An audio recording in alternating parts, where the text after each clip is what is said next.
Hello guys, hello, this is for Aquarius. Aquarius, welcome dito sa aking channel, Kapalaran 888. Welcome. Alamin natin Aquarius kung anong messages, vibration, energy. This is for the month of May 2026, general monthly reading. Okay, first card natin is Uther, second is Polar Bear. Initiations talaga, Maraming magsisimula sa buhay mo, Aquarius. Maybe there's a parang like celebration. It's either good news about pregnancy, new baby, birth of the baby. Be open sa kung ano man to na magbabago sa buhay mo. Okay? Maging handa ka. Embrace the new one or the reality. Embrace the now, parang ganon, yung sinasabi ng baraha. Okay, next card natin is Polar Bear, Nurture. Dito sinasabi ng baraha sa'yo na parang pareho to ng Libra. Sinasabi ng baraha sa'yo na kailangan mong alagaan yung sarili mo. You need to take care of your body, your health, mental, psychological guys, and physical. Kasi dito sinasabi na siguro nagkaka-anxiety ka. Maybe may anxiety ka, nag-aalala ka. Pwedeng namang problema ka sa pera. Like halimbawa may kinuha kang hulugan na bahay, lupa, sasakyan, or may kinuha kang hulugan na television, mga appliances, refrigerator, washing machine, whatever man yan. And ngayon, siguro medyo naging matumal yung overtime mo.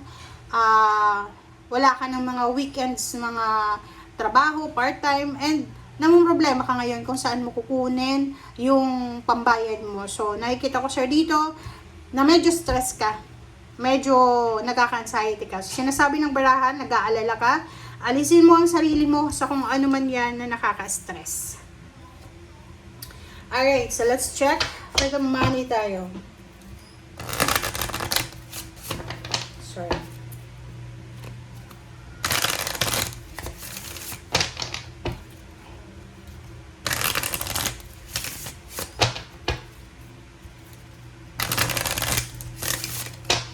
Aquarius. Okay, life purpose. Wow.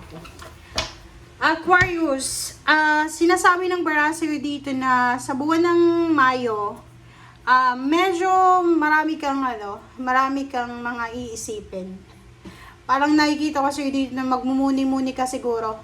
Pwedeng nasa loob ka ng kwarto or nasa kung saan ka man nakahiga ka or nag-iintay ka ng jeep or ng tricycle or kung nasa ibang bansa ka, OFW ka, nagpapahinga ka, parang ganon. And sinasabi ng baraha sa'yo dito na marirealize mo or iisipin mo ngayong buwan ng Mayo, ano ba yung life purpose mo? Bakit ka ba naandyan sa bansang yan?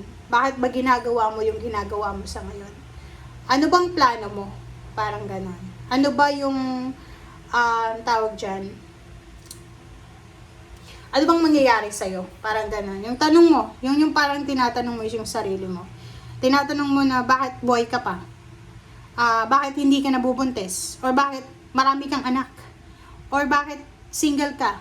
Maraming beses ka nang na-inlove pero single ka pa rin. So, marami kang question ngayong buwan na to, ng Mayo, lalo na sa pera. Okay, let's check the relationship.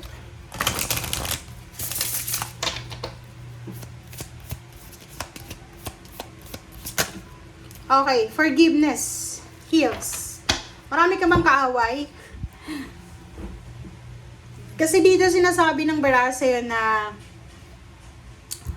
kailangan mong magpatawad.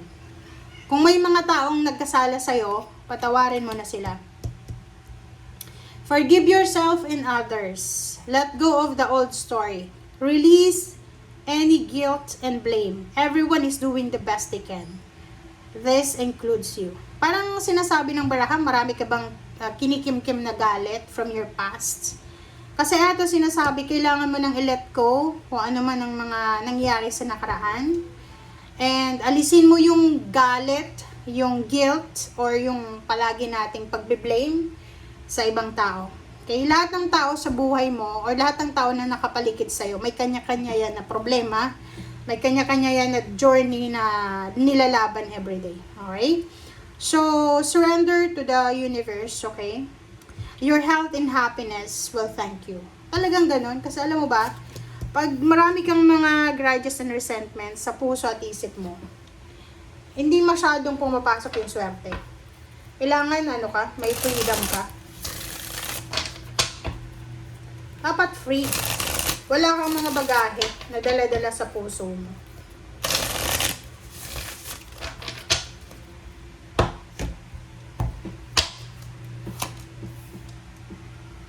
Okay, Three of Pentacles, Page of Cups, sorry. Nakaloka, Five of Wands, and Two of Swords. Okay, guys. Three of Pentacles.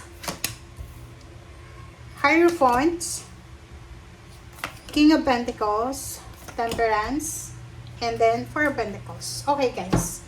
Kung makikita mo dito, Aquarius, sinasabi ng Three of Pentacles and the Hierophant na there's someone, hindi ka nag-iisa.